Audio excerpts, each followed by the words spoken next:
अस्सलामुअलैकुम दोस्तों, मैं ज़ाकिर मलिक भलेसी हूँ और आज मैं आपको एक कहानी सुनाने वाला हूँ। आपने अक्सर देखा होगा कि टेलीविज़न के ऊपर या ऑफलाइन या ऑनलाइन मुकाबले मुनक्किद होते हैं और हर साल कुछ न कुछ बड़ा अवार्ड दिया जाता है। लेकिन आज मैं जो कहानी आपको सुनाने वाला हूँ वो कहानी बिल्कुल मुख्तलिफ है, बिल्कुल हट के है। ऐसा अवार्ड आज तक नहीं दिया गया। कुछ ऐसे ही अवार्ड के बारे में ये कहानी है जो बेस्ट डेवल अवार्ड जिसको कहा गया है, उसी के मुतालिक ये कहानी है। तो इस बेस्ट डेवल अवार्ड में जहाँ जो असल शैतान है वो भी हिस्सा ले रहा है और इसमें जो आदमी हैं, जो इंसान हैं, वो भी इसमें हिस्सा ले रहे हैं ताकि इस अवार्ड को हासिल कर पाएं। अब ये इंसानों की फितरत है कि जब अवार्ड की बात आ जाती है, जब सताइश की बात आ जाती है, जब शोहरत की बात आ जाती है, तो इंसान सब कुछ भूल जाता है और इस दौड़ में लगा रहता है कि किस तरीके से मैं ये शोहरत हासिल कर सकूं, किस तरीके से ये पैसा हासिल कर सकूं, किस तरीके से ये अवार्ड हासिल कर सकूं। तो जब अवार्ड डिक्लेयर हो गया, बेस्ट डेविल अवार्ड, इसमें इंसानों ने भी शिरकत की। अब जब वोटिंग हुई तो वोटिंग में चूंकि इंसानों की तादाद बहुत ज्यादा थी, इसलिए जो शैतान, असल शैतान है, वो दूसरे नंबर पे आया और पहले नंबर पे जो ये मुकाबला है वो एक आदमी ने जीत लिया क्योंकि उसको ज्यादा वोट मिले।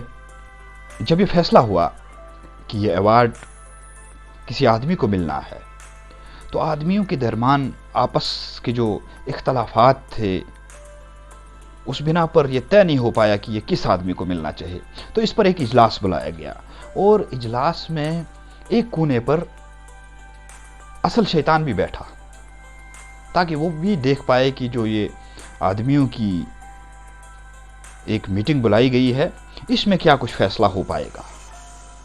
इजलास बुलाया गया तो वहाँ बहुत सारे मामलात उठाए गए क्योंकि ये एक इंसानी फितरत है कि जब भी शोहरत की बात आती है, अवार्ड की बात आती है, तो हर आदमी की यहाँ पे ये ख्वाहिश रहती है कि मेरी फैमिली का होना चाहिए, मेरे कुंबे का होना चाहिए, मेरी ज़ात का होना चाहिए, मेरी कास्ट का होना चाहिए, मेरे रंग का होना चाहिए। तो ये हुआ कि बहुत सारी बहस चली बेस्ट डेविल अवार्ड के लिए। कोई बोलता है इसमें हमारे सेक्ट के, हमारे फिरके के लोग होने चाहिए, कोई बोलता है हमारे फिरके के लोग होने चाहिए। बहुत सारी बहस हुई कि कौन होना चाहिए। शिया, सुन्नी, वहाबी, जमाती, देवबंदी, तबलीगी, बरेलवी, अहले सुन्नत, अहले जमात, सभी अपने अपने जो है वो आदमी सामने करने लगे।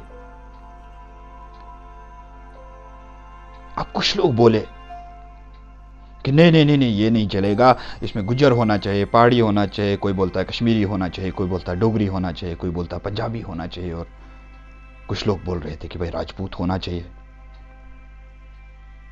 और एक ग्रुप उठा, नहीं नहीं नहीं, ये भी नहीं चलेगा, इसमें ब्राह्मण होना चाहिए, भगत होना चाहिए, पंडित होना चाहिए, खत्री होना चाहिए, महाजन होना चाहिए।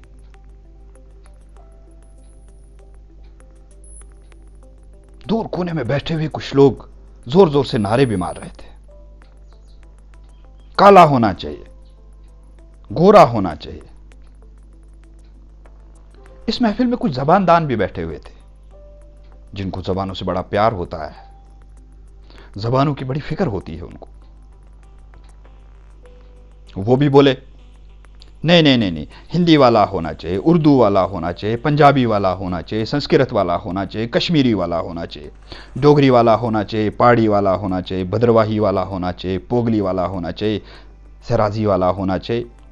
बहुत सारी ऐसी आवाज़ें जो है वो उस मीटिंग हॉल से उठ के आ रही थी और इसी शोरगुल के दरमियान में जो असल शैतान एक कोने में बैठा हुआ था, वो इन आदमियों की खसलत देखकर अंदर ही अंदर खुश भी हो रहा था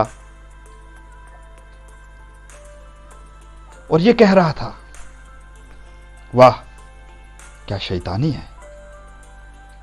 मैंने हजरत आदम को सजदा नहीं किया और मुझे डिक्लेयर किया गया कि तू शैतान है। लेकिन मुझे आज मालूम हुआ कि मुझसे भी बड़े खिलाड़ी तो यहां बैठे हैं, जो लोगों को मजहब, रंग, नस्ल, उनके फिरके और उनकी जमातों की बुनियाद पर आपस में लड़ाते हैं। इंसानियत लोगों के अंदर से कहीं ना कहीं निकलती जा रही है, उसे हम फारिग करते जा रहे हैं। इजलास की कार्रवाई अब खत्म होने वाली थी कि असल शैतान बोला। मुझे शैतान कहने वाले लोग बाखुदा मुझसे बड़े शैतान हो गए हैं।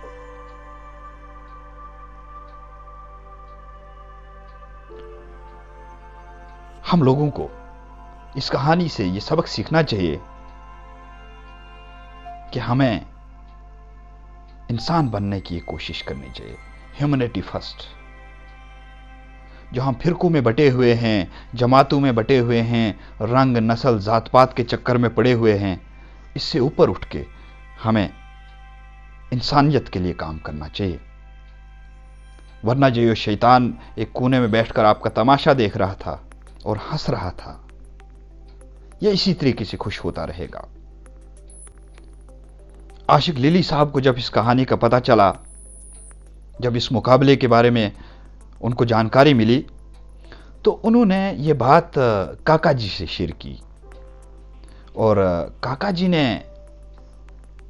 मुझे यह हुक्म दिया कि यह कहानी आप जरूर लोगों तक पहुंचाएं, ताकि एक सबक मिल सके कि हमें इंसान बनने की कोशिश करनी चाहिए, वरना इसी तरीके से शैतान हम पे हंसता रहेगा। आज के लिए इतना ही, फिर किसी वक्त मुलाकात होगी। आभार।